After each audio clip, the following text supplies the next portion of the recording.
बहरहाल हमारे साथ विवेक जी भी इस वक्त लगातार जुड़े हैं। विवेक जी, यहाँ पर पिछली बार बार कहा जाता है कि बेसिकली लोगों में गुस्सा था और वो बेल्ट्स जो वाम की कही जाती थी उन्होंने राम को अपना लिया था 2021 में, और अभी फिलहाल वामदल उस तरह का विकल्प नहीं दे रहे हैं, ठीक है, कि उनको पूरी तरह से वोट दिया जाए। तो ऐसे में आप अपनी भूमिका कहां देख रहे हैं?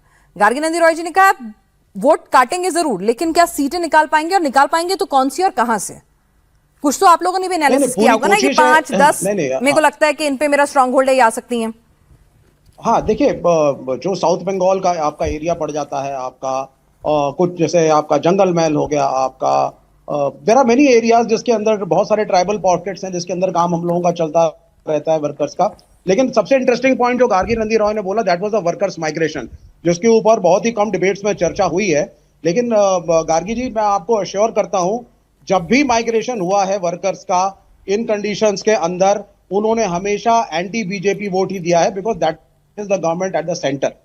It is always a phenomena, क्योंकि in most of the cases जब trans state migration of workers होता है तो वो केंद्र की गलत नीतियों के कारण होता है, उसमें स्टेट गवर्नमेंट्स की फंक्शनिंग बड़ी कम होती है, अनलेस देयर इज समथिंग, जैसे कि महाराष्ट्र में हुआ था जब माइग्रेंट वर्कर्स को और ठेले वालों को जो नॉन मराठी थे मारा गया था, that is an exceptional case. तो that is the first part. तो हाँ, माइग्रेंट वर्कर्स वहां पे वापस जा रहे हैं, बड़ी संख्या में दिल्ली से गए हैं। मैं आपको बता रहा हूं, यहाँ पे बवाना हो गया आपका, अभी नोएडा के अंदर जब वर्कर्स की क्राइसिस हुई, I was trying to follow it up, बड़ी संख्या में लोग वापस बंगाल गए हैं।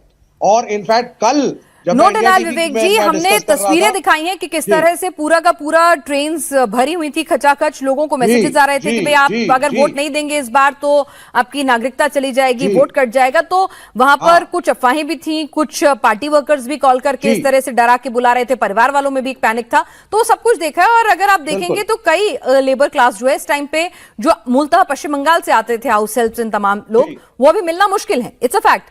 बट गार्गी नंदी रॉय ने ये भी कहा, सुनिए ना, गार्गी नंदी रॉय ने ये भी कहा, वो कहते हैं ना नेता वही सुनता है जो उसके कानों को अच्छा लगता है। उन्होंने ये भी कहा कि भाई सारे के सारे माइग्रेंट वर्कर्स आके बीजेपी को वोट दे देंगे, ये भी सही नहीं है, टीएमसी को दे देंगे, ऐसा भी नहीं है, वो वोट बटेगा। तो you can't just solely bank on those voters. Absolutely. लेकिन अब ये है कि ये मान लेना कि वो रूलिंग डिस्पेंसेशन को वोट देगा तृणमूल कांग्रेस को वहां पर या बीजेपी को, that is not clear. But yes, they are highly disillusioned से जो यहाँ पे भी जो ट्रिगर पॉइंट था नोएडा में वर्कर्स का, that was the rising point of cylinder. उसके पास 7-8 हजार रुपए की नौकरी थी और सिलेंडर पहले छोटा सा वो लेके आता था, कनेक्शन उसके पास थे नहीं, वो भरवा के घर में खाना बनाता था। When that was not available, they suddenly came onto the streets. That is the reality. So I mean, ये एक बहुत बड़ा फैक्टर जो है वो इंडिया अलायंस की कोई भी पार्टी हो, चाहे कांग्रेस हो, चाहे लेफ्ट हो, तृणमूल कांग्रेस हो, ये हमारे पक्ष में जा रहा है। ठीक है, चलिए, नेता अपने पक्ष की बात कर रहे हैं, लेकिन हम समीकरण की बात करें, दावों की भी करें। प्रदीप, आपके पास ही आऊंगी, स्वयं प्रकाश जी, और आपके पास आना है क्योंकि एक अगला हम पॉइंट ऑफ व्यू लेके जाते हैं। हमने जीत के दावे कहां कैसे आएंगे इसमें आपसे बात की।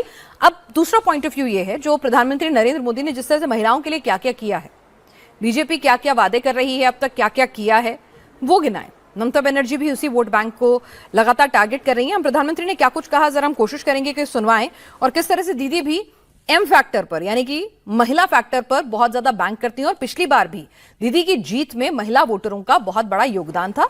बीजेपी के मुकाबले उन्हें 10 से 14% अलग अलग सीटों पर अलग अलग हिसाब से महिला वोटर जो हैं ज्यादा पड़े थे। तो क्या हम प्रधानमंत्री की वो बयान सुनवा सकते हैं? ठीक है, प्रधानमंत्री ने भी जिस तरह से कहा, हम वो तस्वीरें भी दिखाएंगे, वो बयान भी सुनवाएंगे। स्वयं प्रकाश पुरोहित जी, भाई अगर आप महिला वोटर पर बैंक कर रहे हैं तो बीजेपी भी उनको साथ रही है। बीजेपी कह रही है भाई बिहार में भी हमने डिलीवरेबल्स देके दिखाए हैं, और हार्ड कैश की मैं बात कर रही हूं, ठीक है, और इसमें कोई भी पार्टी दूध की धुली नहीं है, चाहे वो लड़की योजना हो, लड़की बहन योजना हो, लड़की बिटिया योजना हो, मामा हो, मध्य प्रदेश, महाराष्ट्र, बिहार, हर जगह महिला वोट बैंक को साधने की कोशिश की गई है। ठीक है, और इस बीच प्रधानमंत्री नरेंद्र मोदी, आप देखिए कि चुनाव प्रचार के आखिरी दिन, आखिरी घंटे में पूरी ताकत झोंकते हुए नजर आ रहे हैं। यहां पर उनका रोड शो जो है वो इस वक्त, उसकी सीधी तस्वीरें हम देख रहे हैं। और आखिरी दिन, आखिरी घंटे में भी पूरी ताकत जो है हर नेता झोंक रहा है, क्योंकि वो जानते हैं कि अगर मोमेंटम बना था तो वो मोमेंटम जो है वो उसे कैरी फॉरवर्ड करना होगा। ये सिक्किम, माफ कीजिएगा, ये सिक्किम पहुंच गए हैं। वही मुझे भी लगा कि 4:30 बज गए हैं, तो अब तक अगर ऐसा रोड शो है तो चुनाव आयोग की जो लिमिटेशन है तब तक तय वक्त में खत्म नहीं हो पाएगा, तो इस सिक्किम में वो रोड शो कर रहे हैं। बहरहाल वहां से तस्वीरें आ रही हैं, मैं अपने आप को यहाँ दुरुस्त करूंगी, लेकिन आज भी उन्होंने प्रचार किया है, वो तस्वीरें भी लगातार आई हैं, तो पूरी ताकत यहाँ पे झोंकी जा रही है। स्वयं प्रकाश पुरोहित जी, अब मैं फिर से अपने पुरानी बात पर आती हूँ जो मैं कह रही थी कि महिला वोट बैंक की क्रेडिबिलिटी और डिलीवरेबल्स बीजेपी के खाते में भी हैं। बीजेपी ने भी बढ़ चढ़कर वो तमाम योजनाओं के बारे में वोटर को जागरूक किया है और पूरी फहरिस्त गिनवाई है कि देखिए मकान मालिक से बनाकर आपको हम कितना पैसा दे सकते हैं और अगर आ गए सत्ता में तो कितना दे देंगे। ठीक तो है, भाई अब मैं बोलूं, एक मिनट, सिर्फ आपकी योजनाओं को क्यों मानेगा वो? अगर नहीं, इनकम्बेंसी है तो योजना, वो उनकी पे भी भरोसा कर सकता है ना। मैं 4 बातें बोलूंगा। हाँ, मुझे थोड़ा सा समय दीजिए। जो योजना की बात हो रहे हैं, महिला आरक्षण की बात मोदी जी कर रहे हैं, उस महिला आरक्षण बिल की जो 2023 में पास हो चुका है, उस बिल को अभी तक इन्होंने लागू नहीं किया है और ये इनकी फेलियर है, क्योंकि ये 2013 में भी एक बार आ चुका था संसद के अंदर में। 2014 में सरकार आई थी। महिलाओं के लिए हमारी नेत्री सोचती है।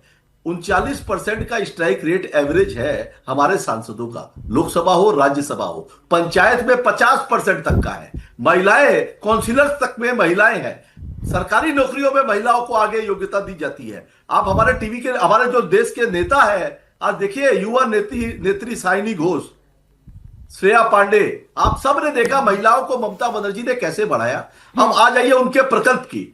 ममता बनर्जी जब 10वीं कोई पास करती है ना, उसको टैब मिलता है, उस स्टूडेंट को साइकिल मिलती है महिलाओं को। उनके बाद में किसी और ने चालू की। घर घर में लड़कियों के पास में साइकिल है। सबुज साथी, कन्याश्री, रूपोश्री, स्वास्थ्य साथी जो कार्ड बनाया, ये बोलते हैं आयुष्मान भारत क्यों नहीं बनाया? अरे भाई, उसमें 50% पैसा राज्य का लगेगा और उसमें जिसके पास एसी है, मोटरसाइकिल है, उनको आप नहीं देंगे। ऐसे कुछ नियम है। ममता बनर्जी तो मिडिल क्लास, करोड़पति, अरबपति, जो आए, जो जरूरतमंद है, वो उस कार्ड का उपयोग कर सकता है।